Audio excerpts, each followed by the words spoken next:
As the rain continued to pour down relentlessly, the entire city of New Orleans was shrouded in a thick fog, making everything look eerie and surreal.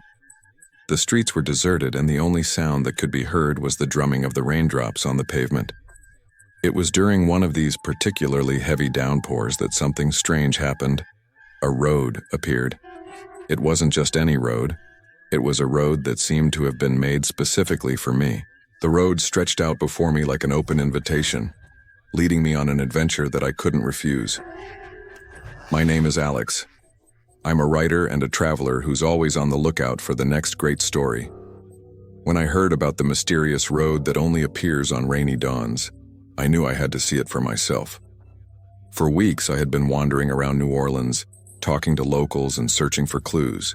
And finally, I learned that there was a secret spot in the French Quarter, where if you stood with your back to the old brick wall of the Ursuline convent and faced the rising sun on a rainy morning, you might just witness the road that appears only on rainy dawns. I wasn't sure if I believed in this legend, but I had nothing to lose and everything to gain. So I decided to follow the lead and see where it would take me.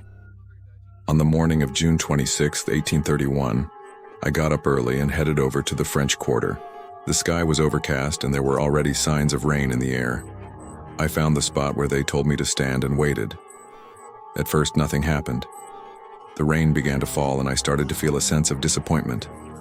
But then, just as the sun began to rise, I saw it. The road that appears only on rainy dawns. It was a narrow, winding path made of solid gold bricks. It shimmered in the morning light and seemed to go on forever. I couldn't believe my eyes. I had never seen anything like it before. Without hesitation, I stepped onto the path and started walking. As I walked, the road unfurled before me like a red carpet.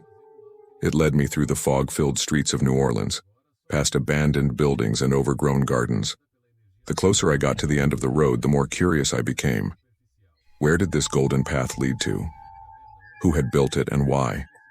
And most importantly, what was at the end of the road? The road came to an end at a wrought iron gate that was adorned with flowers and vines. The gate was locked, but I could see a faint light shining from behind it. I tried to push the gate open, but it wouldn't budge. Then I noticed a small keyhole hidden among the flowers. I didn't have a key, but I remembered reading somewhere that the caretaker of the Ursuline convent might have something to do with this mysterious gate. I retraced my steps and went back to the convent. I knocked on the door and introduced myself. I explained that I was researching the history of the area and wanted to know more about the gate at the end of the Golden Road.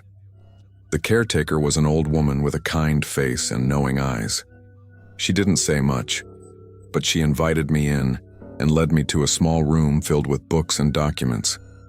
As I looked through the records, I found an entry that mentioned a secret garden behind the convent. According to the records, the garden was used as a place of refuge for those who needed to escape the harsh realities of life in New Orleans. It was said that the garden could only be accessed through a secret passageway that appeared on rainy dawns. Could this be the same road that I had seen? I thanked the caretaker for her help and hurried back to the gate. I checked the ground around the keyhole and soon found a small metal plate that looked like it had been buried. I scraped away the dirt and uncovered a small brass key. I inserted the key into the lock and turned it. The gate swung open and revealed a staircase that led down into a dark and mysterious garden. I hesitated for a moment, not sure if I wanted to descend into the unknown. But my curiosity got the better of me and I started to walk down the stairs. As I descended, the air grew colder and damper. The sound of dripping water echoed around me, and the smell of damp earth filled my nostrils. At the bottom of the stairs, I found myself in a long, narrow garden. The path was made of the same golden bricks that I had seen earlier, and it wound its way through rows of ancient trees and overgrown bushes. I walked along the path, unsure of my destination. The garden was silent and still, broken only by the sound of my own footsteps. As I rounded a corner, I saw a clearing up ahead, and in the middle of the clearing was a beautiful house. It looked like a Greek temple, all white marble and Doric columns. There was a porch across the front of the house and a balcony on each level. The house seemed to glow with an otherworldly light, inviting me to come closer. I walked up to the porch and pushed open the door.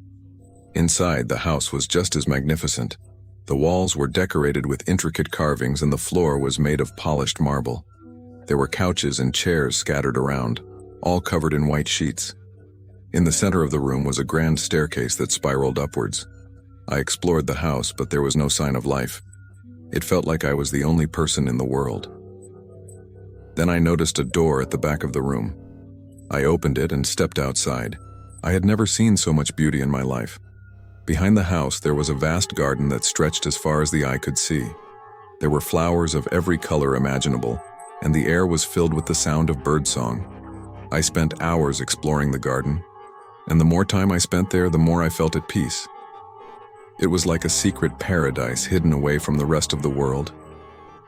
Finally, as the sun began to set, I knew it was time to leave. I said goodbye to the garden and returned to the house. As I walked through the door, I felt a sense of sadness. I didn't want to leave this magical place, but I knew I had to. I closed the door behind me and started to walk away. Then I heard a voice. "Who's there?" I turned around, but there was no one in sight. "Who's there?" the voice called out again. This time I could hear the footsteps behind me. I started to run, but the footsteps were getting closer. I could feel their presence behind me, getting closer and closer. Then I saw them. Two figures were standing at the end of the golden road.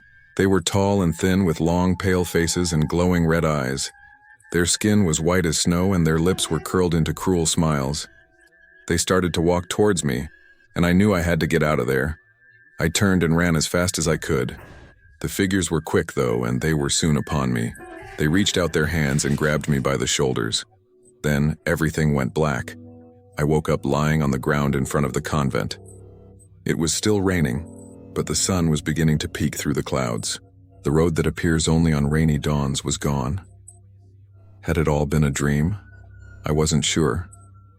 All I knew was that I was glad to be back in the real world. I stood up and brushed myself off. Then I looked around to see if anyone had witnessed my strange adventure. But everyone was still asleep. It was as if my journey to the magical land behind the secret garden had never happened. I walked away from the convent, feeling like I had just awoken from a vivid dream. The rain had stopped and a rainbow arched across the sky. As I looked up at it, I couldn't help but wonder if the road that appears only on rainy dawns was a real place, or just a figment of my imagination.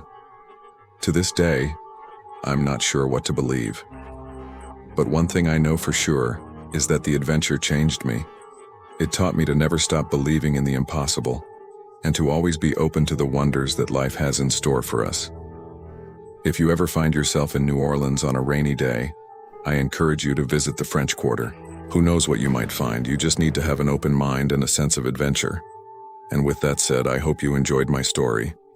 If you did, please don't forget to like, comment, and share. Thanks for watching, and I'll see you next time.